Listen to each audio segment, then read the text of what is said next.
is just to get your name first and last on tape and the spelling of it, so I have it on tape and I can set my audio levels. So if you go ahead. Okay. My name is George Morihiro. George, Georgemorihiro. Great. Now, you were born where? I was born in Tacoma, Washington. Tacoma. And were your parents first generation over here, or had? My father came here in 1898. Really? He was 16 years old. 18. So what did your dad do? He was, you mean his occupation? Yeah. How did he end up here? Well, as the story goes, I think he told me that he wanted to get out of conscription. He didn't want to join the Japanese army. And he was 16, so he came over here. And he worked in the sawmills. And during the First World War, he worked on the railroad, carrying a rifle up and down the track, guarding the railroad track, but mainly in the sawmill, lumber industry. Huh.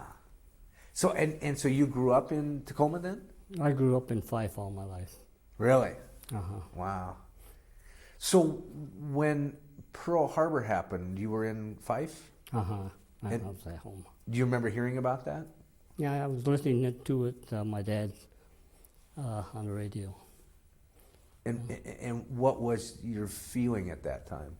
Well, my feelings, being sort of, you might say, an American, I knew where my loyalty and everything was, you know. But I had my doubts about my father. And when the radio announcement were being announced, I heard my father cussing up and down against Japan, because it surprised me, because I felt that since I was loyal to my country, that he should be loyal to his country. But I was wrong, because my dad had his oldest son already in the U.S. Army, and he was here for 40 years, or better, 43 years then. And it opened my eyes to a lot of things right there. And he was very proud of my brother being in the Army. Now, how many children? I had two other sisters, and another sister that we didn't consider as a sister because she left the States when she was a couple years old, 4 years old, I think, and went back to Japan with her grandfather. So there was a sister in Japan, and we didn't consider her as a sister until way after the war. Now, are you the baby in the family? Yeah. So you're the youngest. Mm-hmm. So do you remember your sister before she left? Vaguely, yeah. Vaguely. I traveled to Japan when I was 10 years old, and I saw her then. So you had an interesting connection, because you did have relatives in Japan, right? Live in the U.S. Pearl Harbor gets attacked. Where you lived in Fife, was it a Japanese community or? No, Fife was a farming community. It had about a good percentage, maybe 25%. Of the, not quite the population maybe, but the high school had, and the grade school had 25% Japanese. But they were made up of Indians, Scandinavian, Swedish people, and those people, and Italians, and the Swiss dairy farmers, and no Chinese, no black. But it was a nice community to live in. Because what grade were you in when Pearl Harbor happened? How old were you? I was a senior class. Was there a change to the way people treated you in school, or was it invisible? Well, not really, because there were some changes, but we grew up together. I knew everybody that lived in the whole valley there. I knew them by name. We grew up together. There was no reason for them to suspect anything. And but there's a few that you can't help it, that said a few words, but not too many. I think most of the neighbors or the people and students were pretty good. Now, did your family go to one of the camps then? Were they? Yeah, we all went to the camp. Which internment camp? Well, ironically, Fife High School gave us our graduation diploma on May 11 for 20 of us Japanese American. And on May 12th, the very next day, I was behind barbed wire fence in Puyallup. And my mother and father and my sisters, we went to camp. And it's quite an experience. I mean, that had to be devastating to your family. I mean, like you said, here you are. You grew up in this community. Your dad has been here since the 1800s. I don't know if you call it devastating, but it was a disappointment because we understood a lot of things, yet some things were wrong. First of all, as far as our family is concerned, we had one person in the armed force already. That's one thing. The other thing is that my parents weren't active in any social things like the churches or the offices of some organization or anything like that. The other thing was that the Japanese culture was a little bit different from American culture, and they have this word, I guess it's called shogunai. It can't be helped. So you have to accept what people tell you to do, and then you become sort of like a cattle on a farm. You do whatever the farmer tells you to do, and you follow those things, but you don't have to like it. Did you feel that it was I mean, because I know they said, oh, we're doing this for your good. We're protecting you. I know that was their big thing. But did you feel like you were going to a prison camp, or do you remember what your feelings were? Well, my feeling is, I know it's wrong. That's one thing. And I know one thing is it's different from what you're thinking today, and that is that the atmosphere of the people was such, and not only the people so much as the government. The government threw all the laws out of the door and decided to do things their way. And if you were shot out there in the street, nobody would care. See, it isn't like today. Today we're fighting to help those Arabs that are American citizens to get a fair deal. Where at that time, nobody got a fair deal. You didn't want to fight it. It was impossible to fight. Wow. So how did you then decide to, here you are an American citizen, and now your country has said, we're putting you basically in jail, prison, but then you decided to enlist in the 442nd? Enlist in the service? Well, there's quite a bit of time here involved. You got to remember that after the war had started on December 7th, they didn't put us in camp right away. It was until May that we went in. That's 6 months.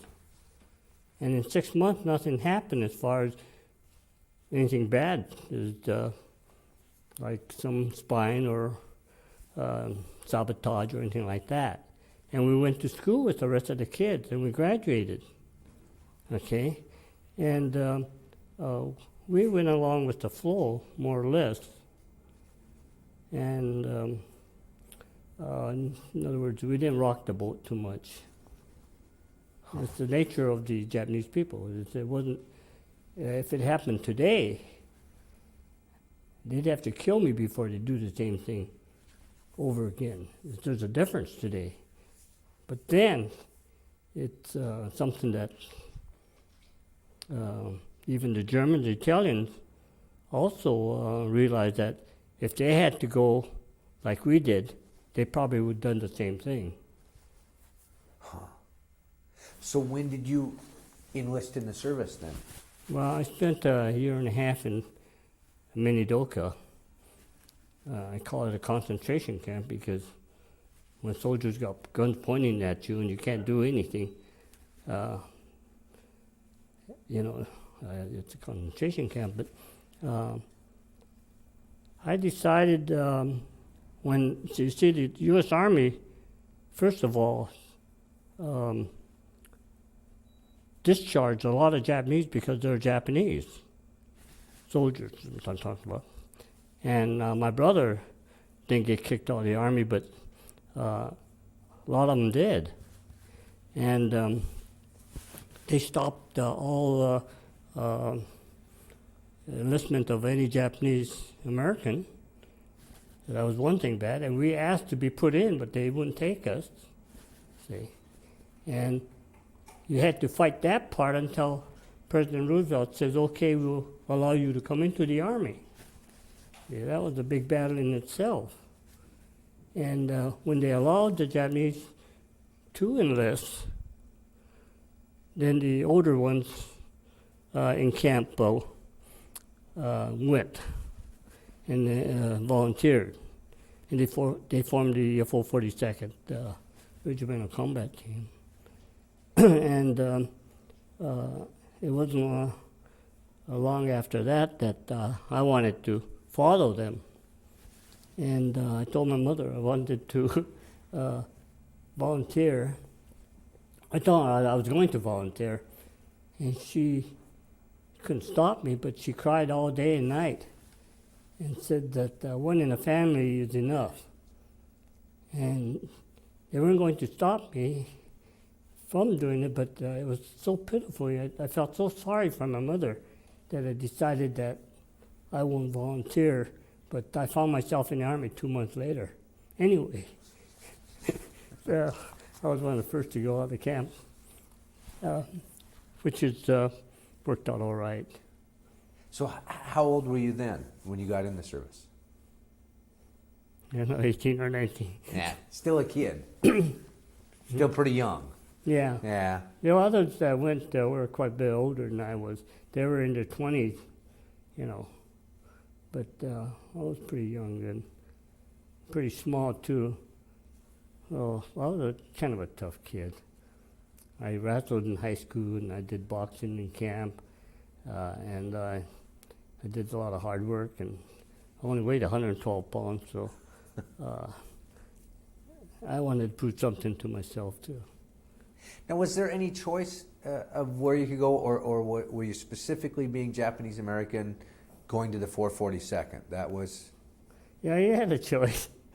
You had a choice of either going to the Europe to fight or go to the Pacific to fight.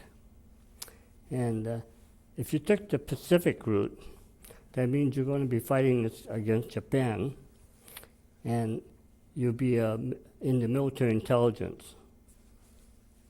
But you had to know how to speak and read Japanese. I got kicked out of Japanese school in the 3rd grade, so I didn't know any Japanese at all. But I didn't want to go that way anyway. And I wanted to be in the 442nd. So when you left the States, where did you sail to? Where did you end up to start your... Well, we went to Mississippi to train, Camp Shelby, Mississippi. Then went to New York and then from New York to Southampton, England, London, Glasgow, Scotland, then to London, then to Southampton. Then we took a landing craft to France, Le Havre, ended up in Epinal, right behind the lines of the Lost Battalion. So when did you see your first active action? When? Well, funny, the first action was right there when I joined the 442nd. Our I Company had just rescued the Lost Battalion 1 or 2 days before, and they just got off the line, and there were six of us replacement that went to I Company, and I Company had only 4 men left, 4 riflemen left. They actually had 6 from headquarters, so that made 10 of them and 6 of us. And the first action I saw was that night when they said that there's a theater downtown and you could go see a movie. So I went to see the movie, and halfway through the movie, the guy gets up and he says, "Okay, everybody, just slowly get out of here because there's an air raid." And I don't want to be in anything like that again, because when a whole theater empties out at one time, quietly in the dark, I just got squashed between everybody, because everybody leaves their seat and go out in the aisle to get out. And good thing they didn't panic, but they walked out slowly, but it was so tight in there that I got lifted off my feet a couple of times. You know what I mean?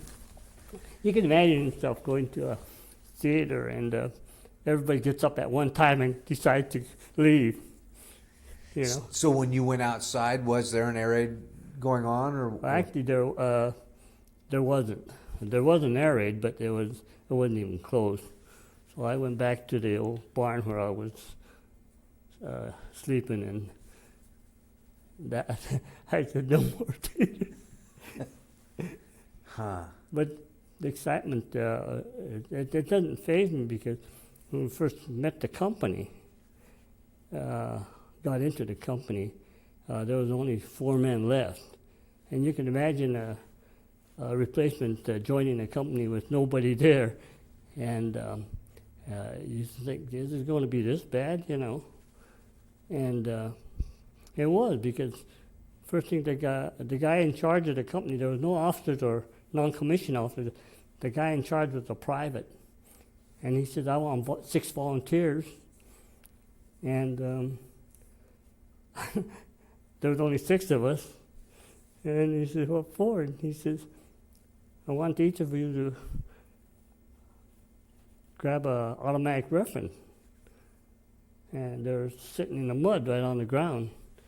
And the guy says, "Take your choice. There's 3 BARs and 3 Tommy guns, Thompsons." And the smarter guys rushed for the Thompsons because they're lighter. And I just picked up what was left. There was a BAR. And I guess the 6 of us that were picked to join the company had MOS. Your records show that you're a BAR man. So I had an expert BAR badge, and I guess they picked on me, one of the 6 to first join the company first. And that's how I ended up with a BAR. But that thing was so rusted from sitting in the ground in the rain that it took us all day to clean those things.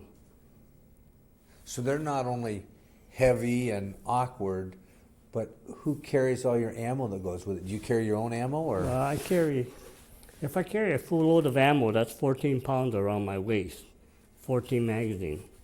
But normally I carry about 8. It's 8 pounds of ammo around my waist, plus 4 grenades. That's another 4 or 5 pounds.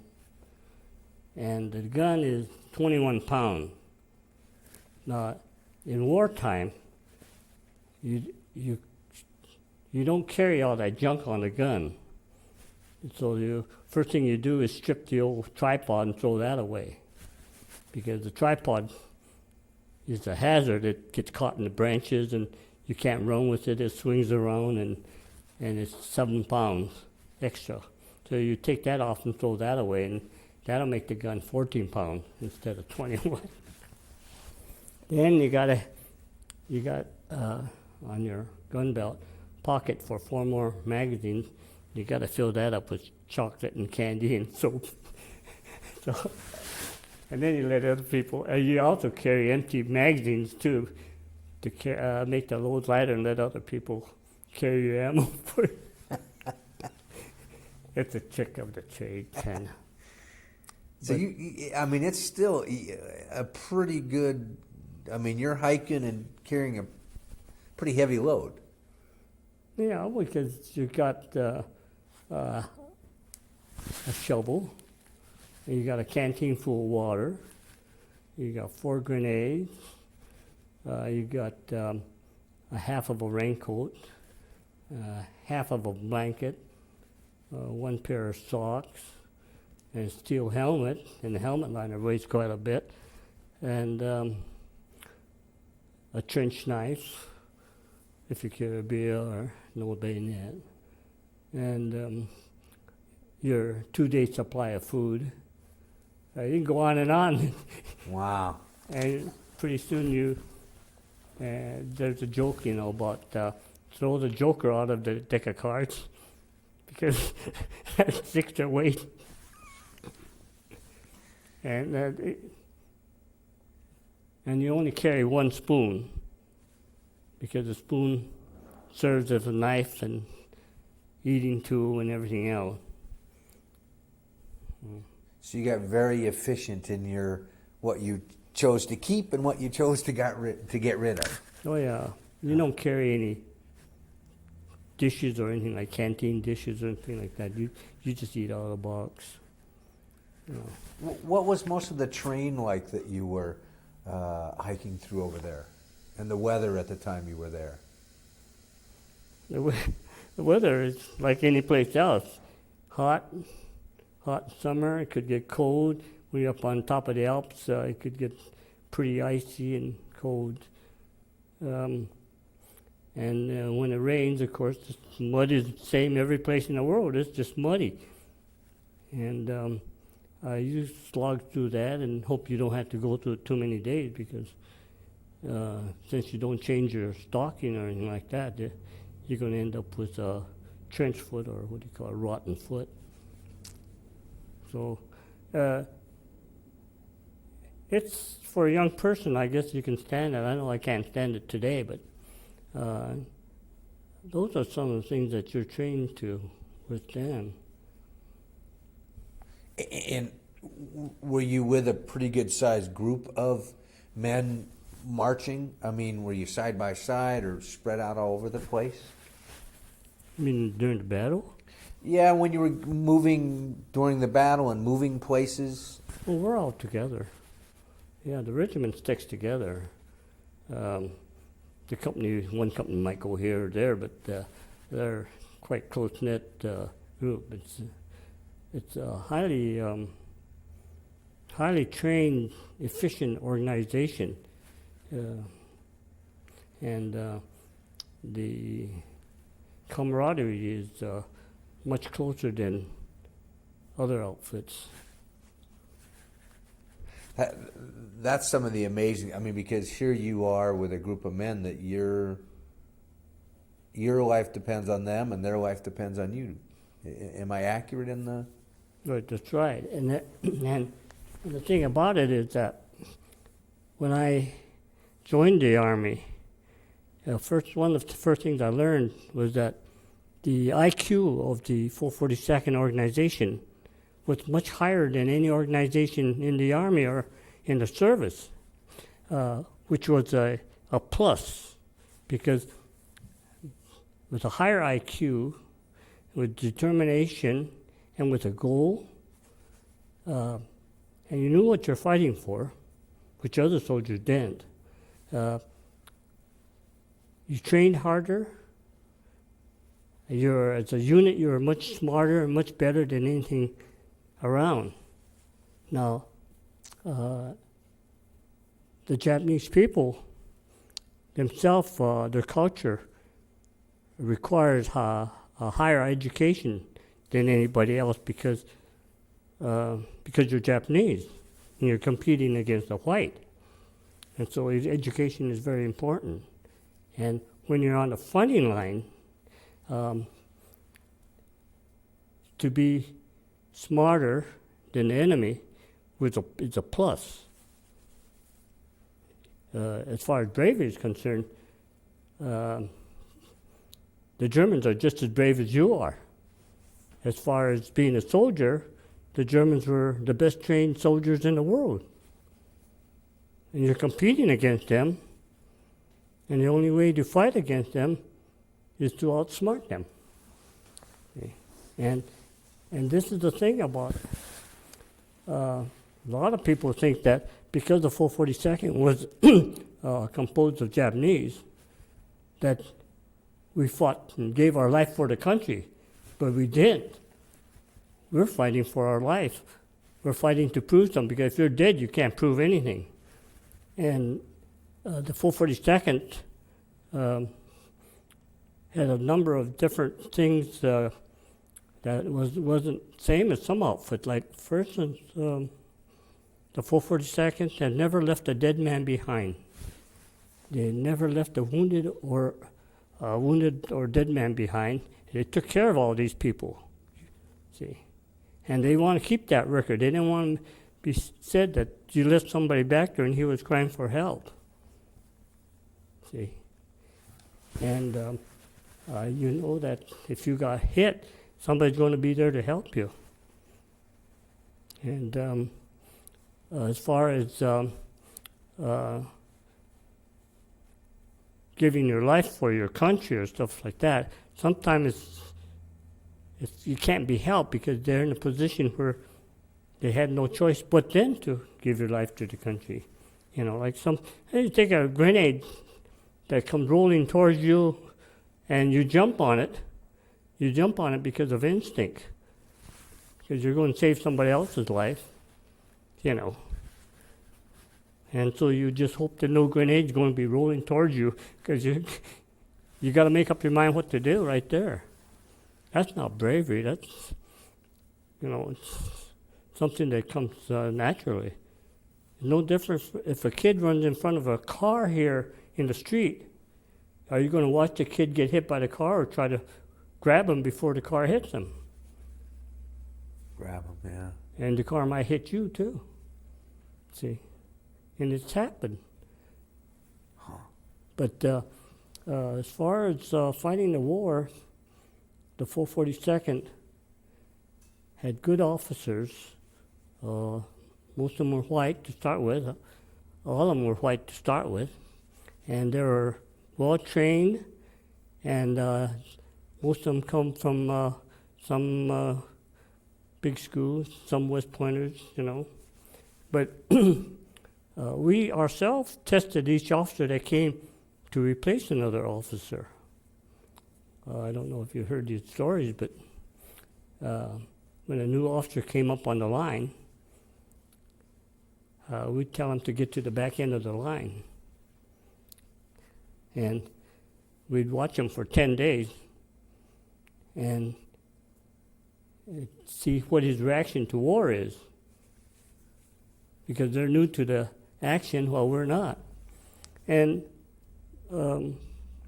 we'd watch him, and if we think he's good enough to be our leader, we said, okay, get up to the front, because that's where he belongs.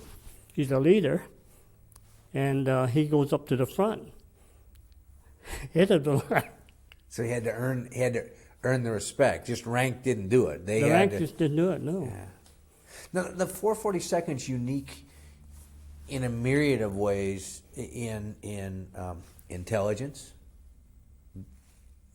most decorated, but also faced some of the most severe fighting, greatest losses. That's come with the record.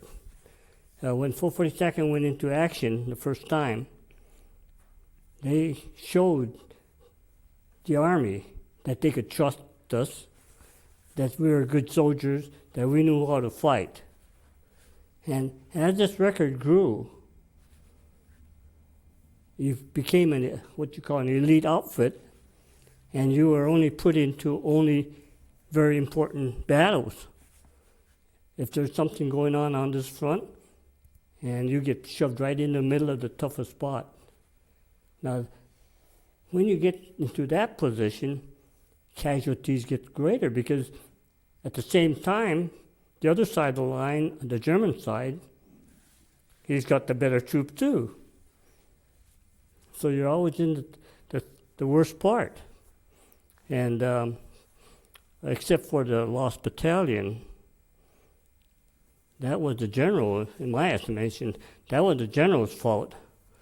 He had a division to take his troop and get them out and rescue his own troops.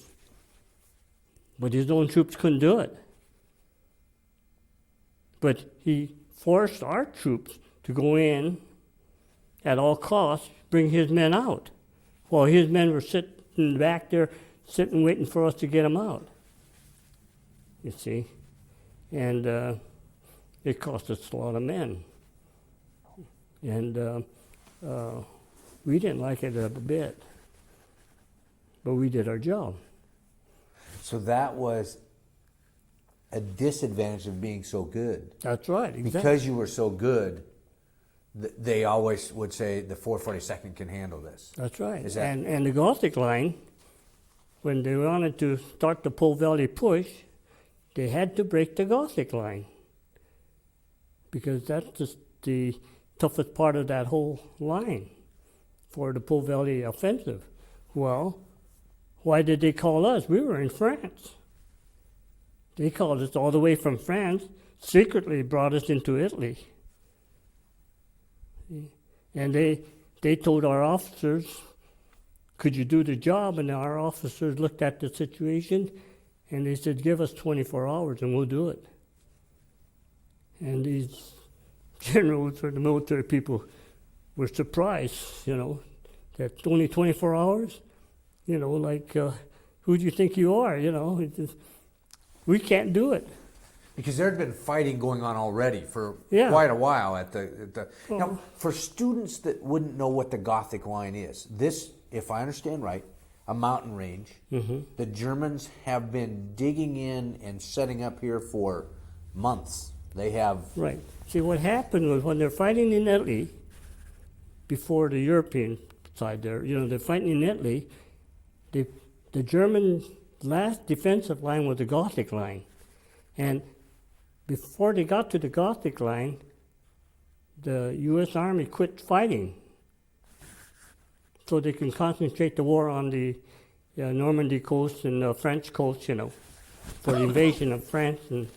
And so the Germans had 9 months to prepare for this. Well, this part of the Gothic Line, the hill part, the Germans took 16,000 Italian civilians and forced them to make all these fortifications in these hills. That's why they had these couple thousand machine gun emplacements in these hills. And the Po Valley, which was on the other side of the part of the Gothic Line, was just a flat land. See, and the Gothic Line went from one side of Italy to the other side. So if you're the Germans, you now have all these encampments up high. Right. And it's not heavy trees, so you have a good view. It would be similar a little bit to Sarabaci, where you could sit up on top and you could look down. If anybody tried to come up at you, they're pretty much sitting ducks. Right. Is that a pretty accurate? Yeah. So then the 442nd's called in. They called us in to more or less. The idea, I think, of the Army was to keep the Germans busy. So if we hit that line there and start giving the Germans trouble there, they would take some of the troops from the Po Valley around the mountains over the top and help their own troops against us. That would weaken the Po Valley. And the Po Valley offensive was supposed to start 1 week after we made our initial attack. Well, heck, in that 1 week we destroyed the German army. And the Po Valley just started to attack, and they just rode right up Italy.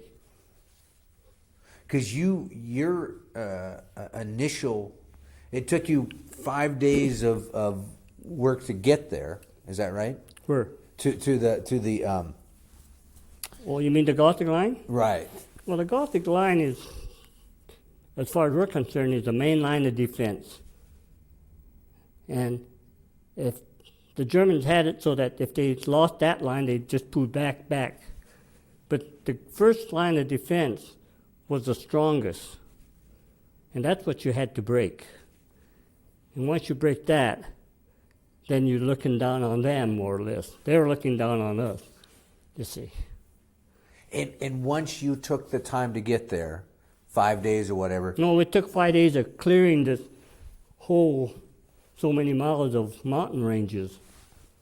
It's not one mountain, it's a series of mountain after another. Mount Belvedere and some of those, and town after town until you got the Germans on the run. I think Carl wants to know, when you finally were moved into Italy, how did you approach taking the Gothic Line? He wants to know how we did that? Yeah. Well, first of all, we left France in a landing craft. Okay. Secretly, we moved into Italy. Okay. And then we spent a couple of days getting ready for battle, getting our guns and ammunition and everything all set up to go in battle. Okay. The line is probably, 20 miles up the road. And so this one day, April 2nd, we all get on the truck and we go to this town of Pietrasanta, more or less, and get down there pretty close to the line. Now, where we're traveling is along the Mediterranean Sea. There's about a mile or so stretch of flat land before the mountain goes up into the inland. And we're going alongside the foothills until we come to this town, and we disembark off our truck. And in total darkness, we're going to go take up our position across from the German. But I Company, which is my company, we had the last position at the far end of the hill, up the range, opposite the Germans. So that night, we marched in total darkness, no noise, no sound, no radio communication, nothing. And we quietly marched 8 miles to our position opposite the Germans, on the forward side of the hill. Now, we're told to get into this house. There was a little town of Asana. We're told to get into the houses and don't make yourself be seen because the Germans are looking down on us. And we're to stay inside the house all day. Now, this happened all up and down the ridge from the starting point.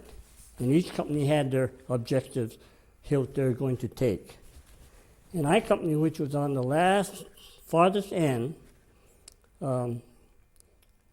we had nobody on the other side of us, just the mountain. And when it got dark that next night, that's April 3rd, we went down the valley again and then started our climb up this hill about 3,000 feet.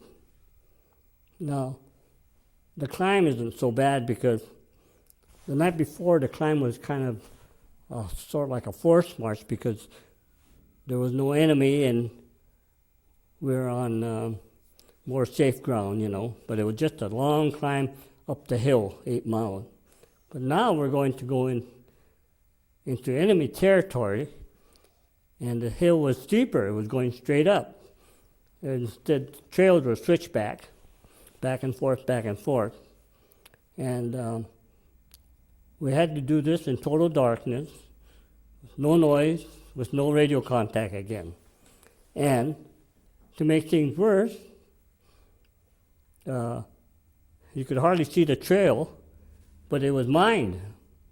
Now, if you set off one mine, the German would know you're coming up there. So it's very important that you don't hit a mine.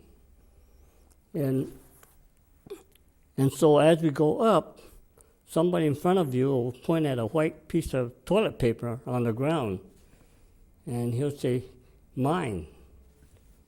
And you take that and tell the guy behind you, "Mine." You point it, and it goes down the line as you go by it. And so all night long, you're going up this hill saying, mine, mine, you know. And then one night, that one part of the night there, about 20 yards from me, I heard this something rolling down the hill. And I thought, oh, somebody must have stepped on a big rock and set it loose, you know. But actually, this rock came down and hit somebody. And both of them kept rolling down the hill.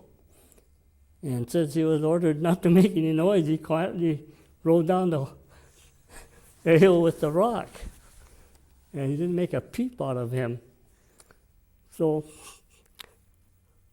that's okay, except this climb is so steep and high that from about 7 o'clock at night till now it's getting to be 2, 3 o'clock in the morning.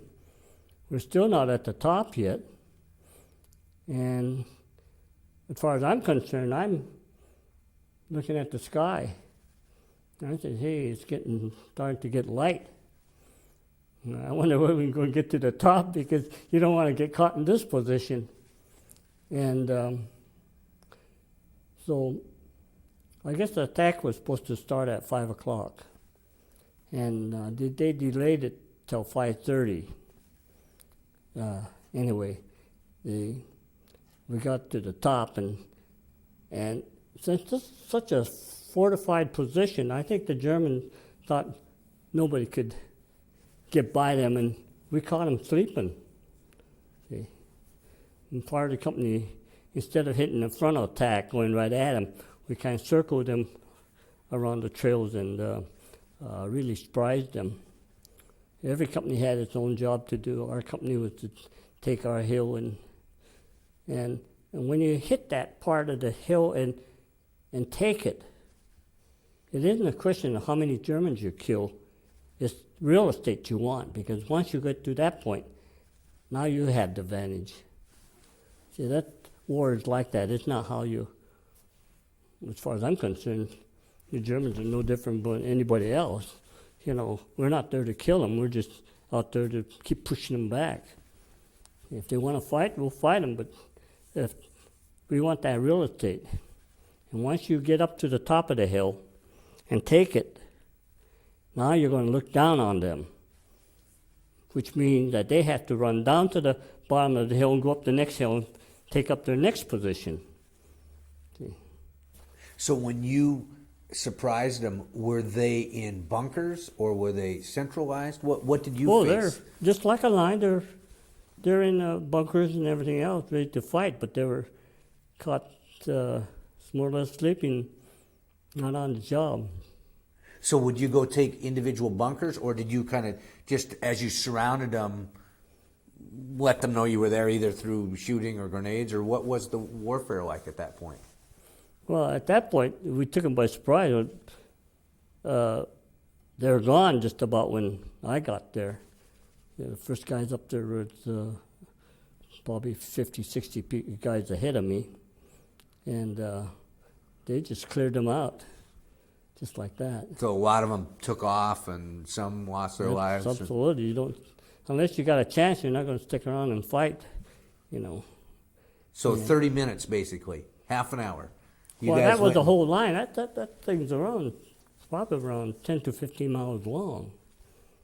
And each company had its own hill to take. So it was either you make it or you don't.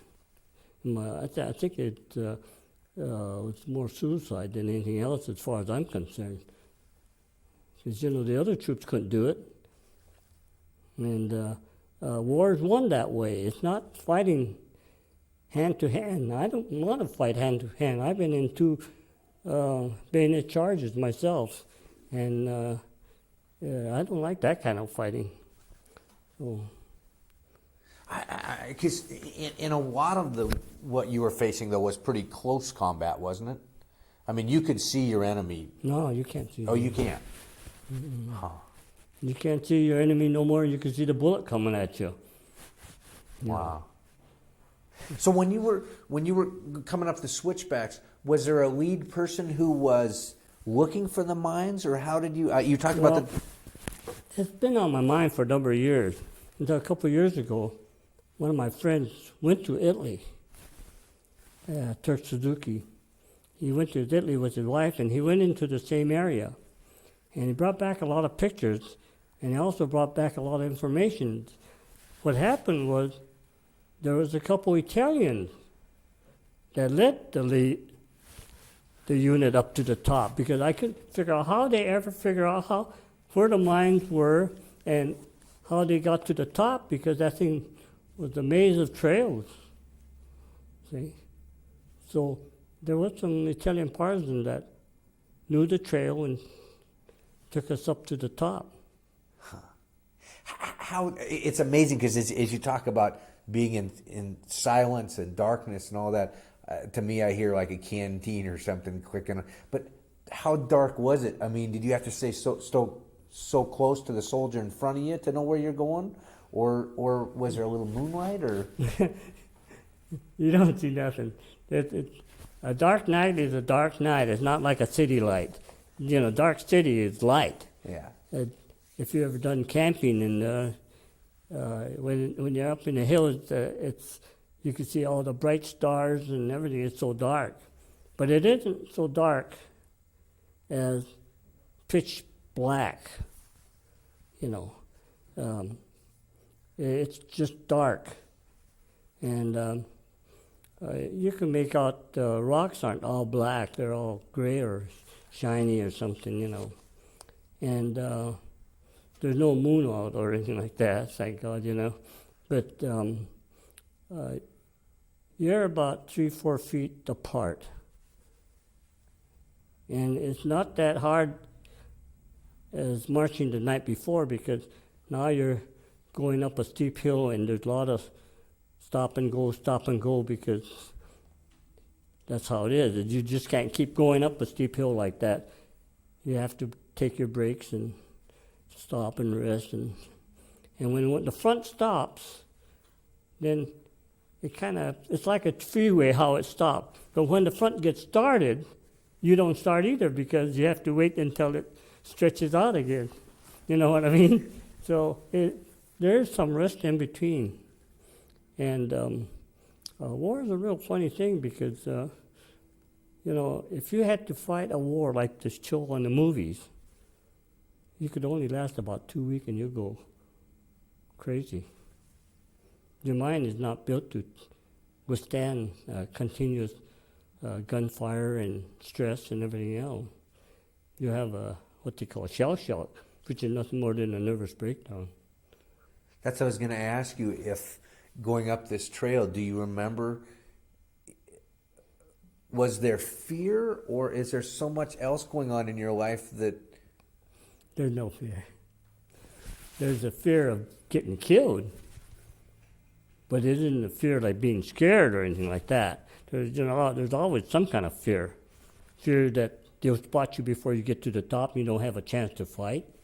You know, there's something else that's being scared.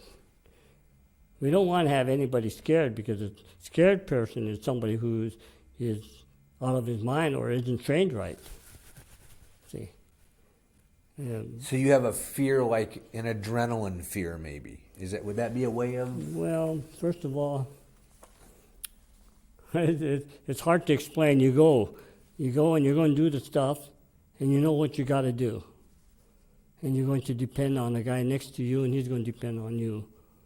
And you don't have that fear in our type of a 442nd outfit, because you know you're good. Your chances are a lot better. And you ain't going to have somebody desert on you. Who did you know any of the people you served with before you got into the 442nd, or was it all new people that you met? Any people from home, or? Well, being confined in a concentration camp in one spot, in Puyallup and in Minidoka, we got to meet a lot of people we didn't know before. You know, and they had things like sports and things that you got to know a lot of people. So there was a lot of people, you know, that you knew. Back in my squad, I had Kim Morimoto from Bellevue and George Murakami from Sumner, and myself, and Shiro Kashino was my platoon sergeant, and he was from Seattle. See, so we had people we can relate to. Who are any nicknames when you think back to the buddies that were with you? Well, there was Cash. He was one of the bravest guy in the unit. You call him Cash, Kashino. There was,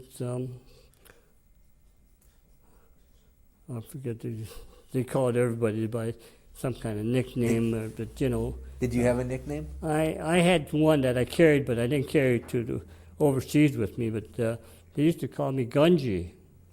And it's because my father's name was Gunjiro. And as I went to school, some people started calling me Gunjiro, which is an odd Japanese name. And they called it short, they made it Gunji. And every once in a while, somebody will yell and say, "Hey, Gunji," you know, and I know it got to be an old friend. We had a guy by the name of Portuguese. I don't even know his real name, you know, and Who was Dimples? was that Who was Dimple? Dimple? The picture says to Dimples. Well, that was my assistant, Kim. Yeah, she's from Bellevue. He called me that, so I didn't use that that very much. But every once in a while, he'd call me that, but I had these dimples, So you were an extremely tight-knit group. Well, yeah, but we weren't so close that when one guy died and he was a good friend of yours, you went and got a little shock from it. We didn't want to make too close of I didn't anyway, friendship relationship with any of the guys I was with. Because I knew one thing, that next day, either I get killed or he might be gone. We just have to take that loss as we go along, you know. And I had different ideas, because being younger than a lot of people, life didn't mean anything to me. You know, I only looked forward 10 days ahead maybe at the most, you know, like a young kid. So what I thought about life was to have fun. This is fun. This is exciting, you know. But it's get kind of hairy at times. What? Because looking at your pictures are great that you have, because it shows a whole variety from on the front to some of the probably more fun times when you got to go out and tour a little bit. When you sat around and had a moment just between action or whatever, do you remember conversations you had? What types of things you talked about? Or? Oh, sure. In the wartime, the conversation between the troops, you know, is always about one of the actions and what one guy did or another guy did, or some bravery, you know. That'd be one of the best things for me, because I always listen to these stories these guys did. It was real interesting. You know, you talk about, let's say, shell shock. You ask a guy, he says, "How many guys get shell shocked?" And the guy would tell you, "Well, so-and-so got shell shocked." And I said, "How'd he get shell shocked?" And he said, "Well, he said this big 88 shell hit about 10 feet in front of him and went through the ground and stopped between his legs." I guess that would make a guy shell shocked, because it's supposed to explode, you know. And it was a dud. It stopped right between his legs. And he went crazy, you know. Shell shock, stuff like that, you know. Or somebody could be under heavy gunfire for days after days and just can't take it anymore. And that's same way as a human being in any place in the world where you get overloaded with so much tension that your nerves can't take it and you break down. And war's no different, you know. That's why you're not fighting every day, You can't take it. That's probably, I think, one of the kind of myths of Hollywood, because it makes it look like they're in action every moment, where there's a lot in between, isn't there? Yeah, like Hollywood, they shoot thousands of shells, rounds, and nobody gets hit, But in the front line, one round could kill you, see? It doesn't take a heck of a lot. But we only use firepower to keep people's head down. See? We're not trying to hit anybody because you can't see them anyway, most of the time. If he's running from you somewhere, running at you, you get a good shot at him. But other than that, you're hidden. And another thing, too, in the Army, you have action for so many days, and then you're off the line. And you go back into action, But the thing about the whole overall picture, you got to remember one thing. Very few people get killed in war. Because for every fighting man who is the bulk of the people getting killed, the front line, there's 50 soldiers for each man on the front line. And those 50 have to service that one guy. They're not in harm's way, I was on this Carl Vinson aircraft carrier here about a week ago in Barrington. And captain there gave us a tour of it. And we asked him, how many men do you have on the ship? And he says, around 5,000.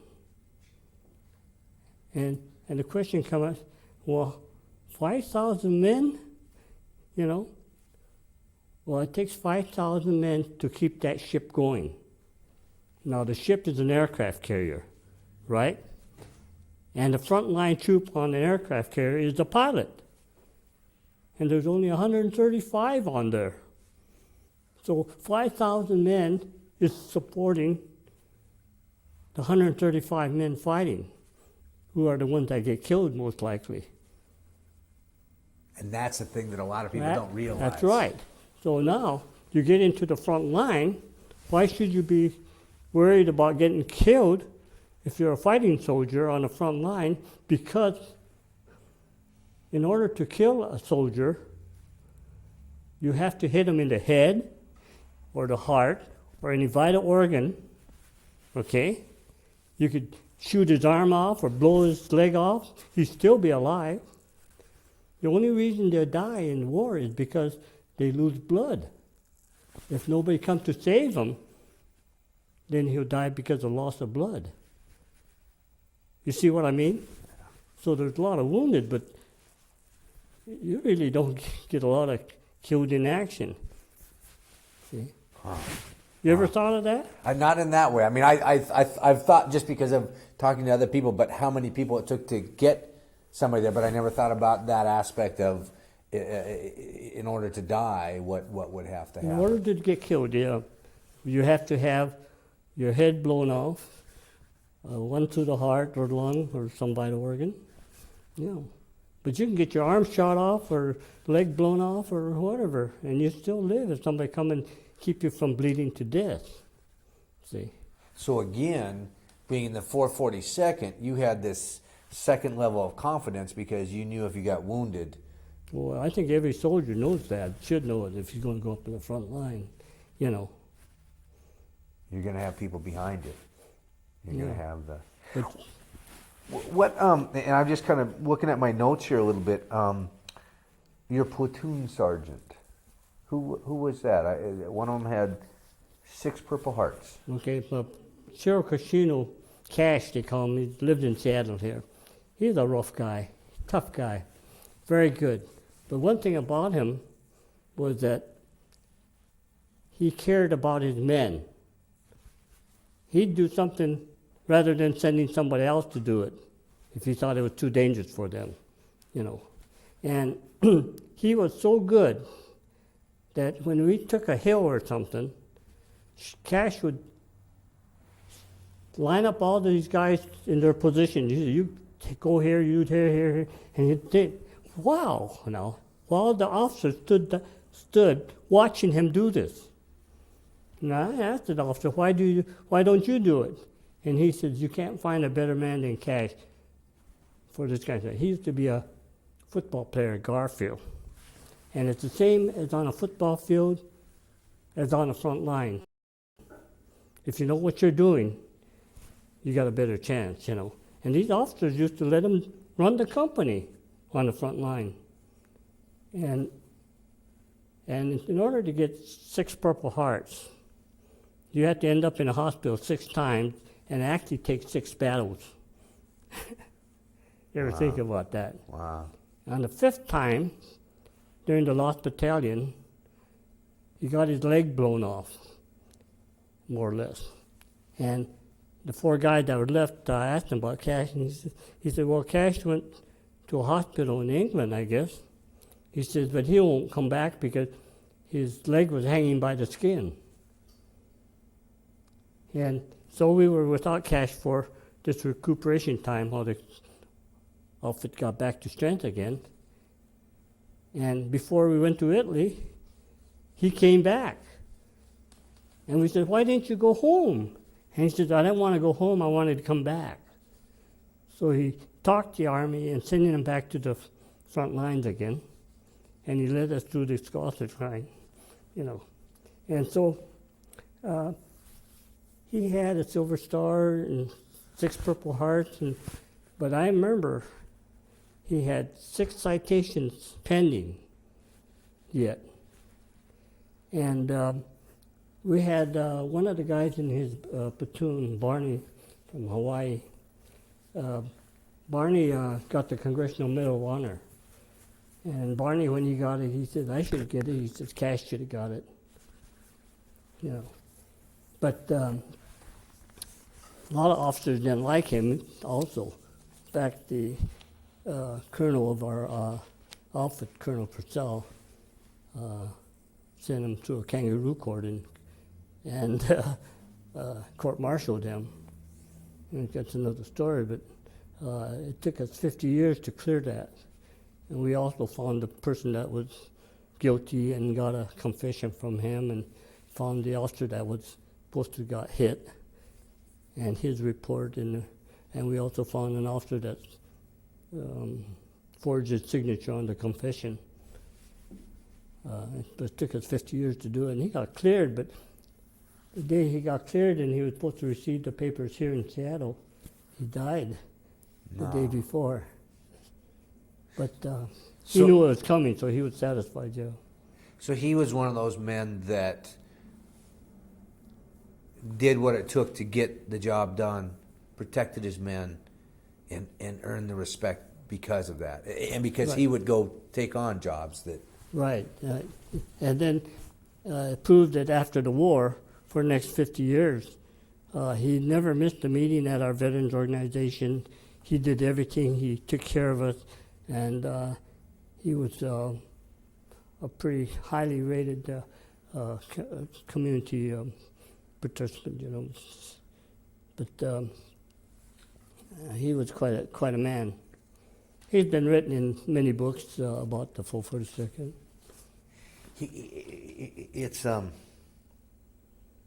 It's interesting because when you describe him, I've got to switch tapes here just one moment.